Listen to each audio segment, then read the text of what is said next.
Yeah, I just wanted to say really quick. Well, I don't know how quick it's gonna be. It's probably not gonna be that. It's not gonna be that long. I mean, my voice is tore up from the floor up, man. As you can see, I could barely even talk. It's pretty weird because I'm just getting over this cold, but yet my voice is just going downhill.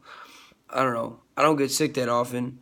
Um, so I mean, hey, it is what it is. I'm not really used to this whole cold thing. I don't. I mean, if anything, I will get a cold, but it doesn't even happen that often. But anyways, I just wanted to say, as far as like forgiveness goes, um, you know, I think this is why forgiveness is very, very important because, especially if as a child of God, I mean, when we came to God, we were, tore up from the floor up. I mean, you know, we weren't, we came to God, is a disaster, is a mess. Everyone is a mess out here, man. You know, um, But we're no exception. I mean, we came to God as a mess, and God met us where we were. God knew we were a mess, but He loved us enough to help us out and clean us up, so we didn't have to be Obviously, it's an ongoing process that takes a lifetime, literally a lifetime, never ends.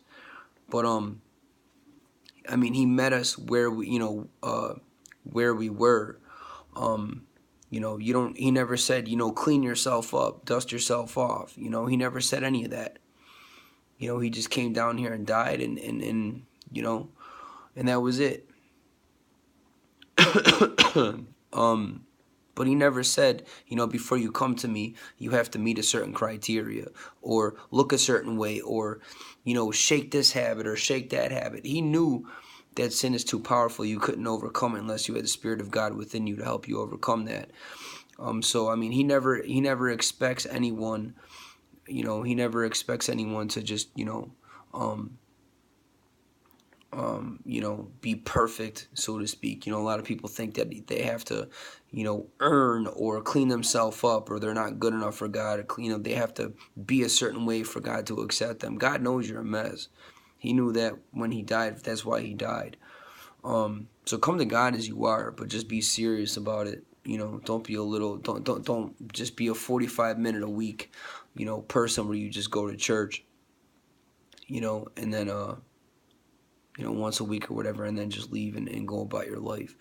I mean, nobody's saying that you have to lock yourself in your house 24/7 around the clock and read the Bible and pray. Nobody's saying that either. Sure, get up, go to work, have a family, have fun, stuff like that. But just whatever, man. I mean, do whatever you want to do. I'm not here to tell you what to do.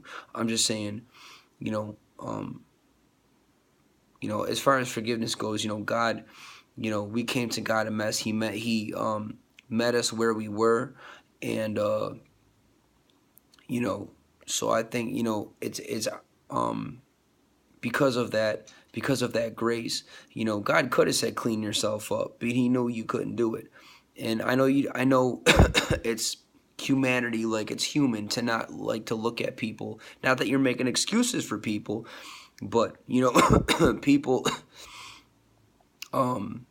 people are a mess. I'm a mess, you're a mess, everybody's a mess. It's just the way of the world. It's our fallen nature. But you know, is God accepted us the way we were. He met us at the level that we were at. So that's how we should approach other people. Again, never let anybody disrespect you or walk all over you. And I'm not even like that at all. I don't let people walk all over me or disrespect me. If somebody talks to me in a disrespectful tone, I'm not going to sit there and argue with them or fight with them. And I'm not a little kid, but I will say, hey, don't talk to me like that. Don't talk to me like that. But I'll say it in a respectful tone. I won't be like, no, I won't like go off on the person, you know.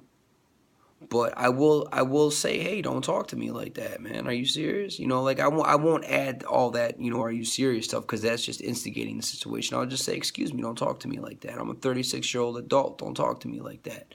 You know, I mean, that's completely acceptable. I mean, sure, never let anybody disrespect you or anything.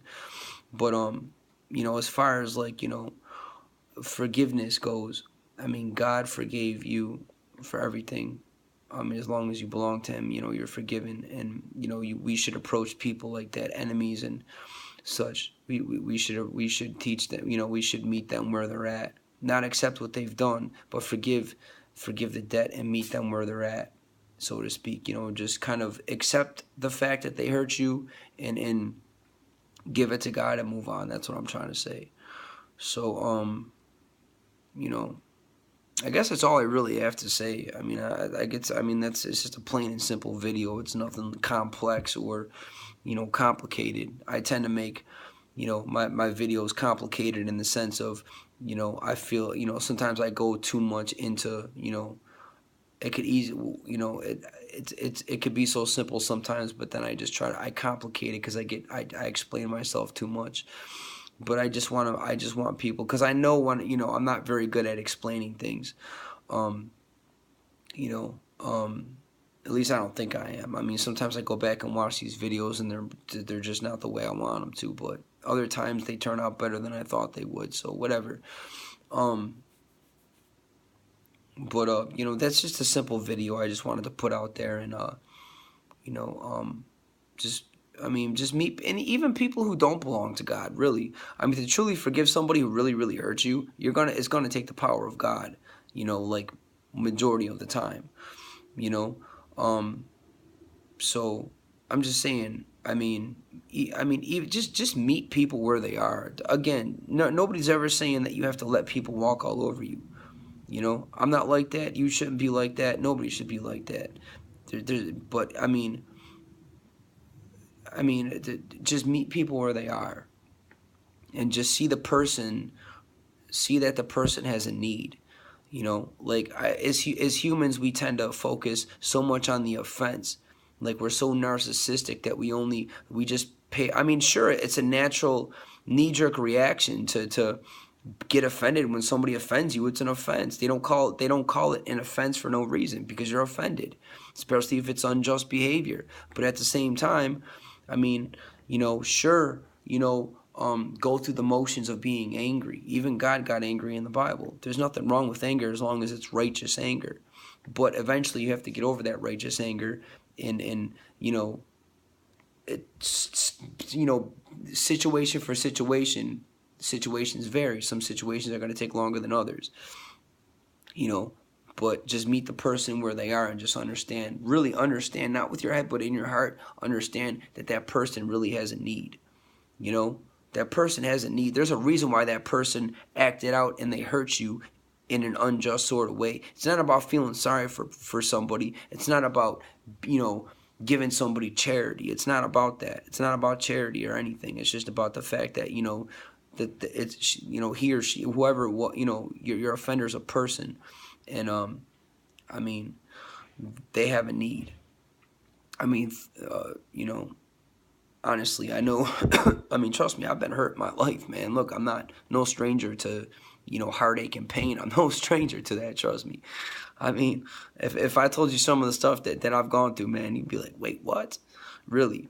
But at the same time, I'm not going to sit here. Everybody likes to say, if people just walked a mile in my shoes or spent 45 minutes in my shoes. That's so cliche, man. Everybody thinks they have the worst life in the world, really. But at the same time, I'm not sitting here trying to downplay anybody either, because I don't know what you went through. Likewise, you don't know what I've gone through. But at the same time, we have to look at our offenders eventually and just understand that, these are people with needs, and there's a reason why that person did you up the way that they did you up, and there's a reason why they left you, in a position. There's a reason why they came in your house, so to speak, trashed it and left, because they're hurt people. So, just kind of meet the person where they're at, and that's, that's forgiveness. Forgive that person. Again, it doesn't happen overnight. That's even the Bible says 70 times 7. And what obviously that means, 7 being the number of completion. 777 is the number of God. I think it's 777, just like 666 is the number of man. 777 is the number of completion, which is God, completion. That's why the Bible always refers to 7 being the number of God, which is completion. That's 70 times 7, 7 being God's number, the number of God, completion.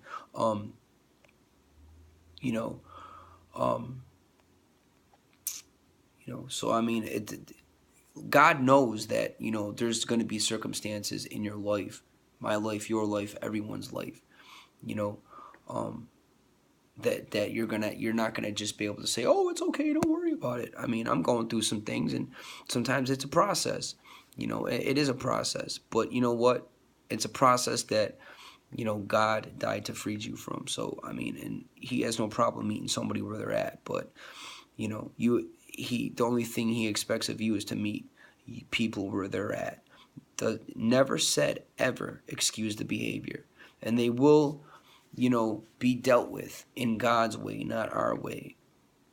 And I definitely don't make these videos to try to act like I have it all together, and you people have to, um, you people, I'm not sitting here talking down on anybody. I mean, a lot of these videos is because I'm in the midst of working on this stuff myself. Really, I'm not sitting here. I don't just come up with the stuff myself and just kind of spitball at you guys and say do, and I'm just sitting up. I'm just like some, like some king in the castle, just looking down at everybody, just kind of like pointing my finger, not at all. I mean, but I'm just saying, like, we have to meet people where they're at. So, don't feel sorry for them. Don't condone the offense. It's wrong. But just understand that, people have needs. And if anything, pray for them. If you feel the need to get bitter towards somebody, pray for that person. Give it to God each and every single time. Even if that means you're on your knees 24 hours a day for the next 6 months. Obviously, that's not going to happen. But you know what I'm saying? Look, 6 months worth, 6 months of prayer around the clock is better than bitterness. Bitterness is poison. It'll rot your soul, your spirit, your bones. It'll make you spiritually blind, dumb, deaf, stupid, and it kills you from the end. It rots you, man. It's poison. Like you're drinking poison. So just let that go. And it could be a process, but you know what? God is willing to meet you where you're at. If you woke up today and you're listening to my voice, well, there's hope for you. I don't care how hopeless you feel. I don't care how hopeless I feel, or how hopeless he feels or she feels, or anybody feels. There's hope for you. So that's all I really wanted to say. And I know a lot of these videos are kind of like kumbaya, like I'm just expecting everybody to just hold hands and dance around and just put blindfolding. I'm not being fake about anything. I'm just saying, let's all stop hating one another. And it is a process, and I just said that a million times in this video. It's a process, but it's a doable process. It's possible, and you can do this. I can do this. We all can do this. And the world would be a better place. And people just, we need to stop looking out at the world and saying, oh, ain't it awful? I can't believe they're doing this or they're doing this. But look at the stuff that you're doing. Don't sit there and condemn anybody else when you're sitting there behind the scenes doing the stuff that you're doing. Don't be an armchair quarterback. Don't be a backseat driver. If you want to make a change in the world, start with yourself. If I want to make a change in the world, I start with myself. Really, there's nothing wrong with helping people out that need help. That's not being judgmental. But don't sit there and point your finger at the world when you're just as messed up as everybody else is, myself included, and so are you. That's all I'm saying. So, that's all I really had to say in this video. Just meet people where they're at. And, I guess that's it. Have a nice night. Have a nice weekend. It's Friday, 2016, April. Have a nice, don't drink and drive, man. Really, don't drink and drive. I've had, girlfriends, a girlfriend. I was, me and her got into an argument one night, just an argument. I don't put my hands on females or nothing, man. Period. I mean, I had a sister, I grew up with a sister, a big sister that used to just, not wail on me or anything, but she roughed me up a few times, man. I'm not, she's 5 years, when I was 5 years old, she was 10 years old, I mean, if I was to hit somebody, it would have been my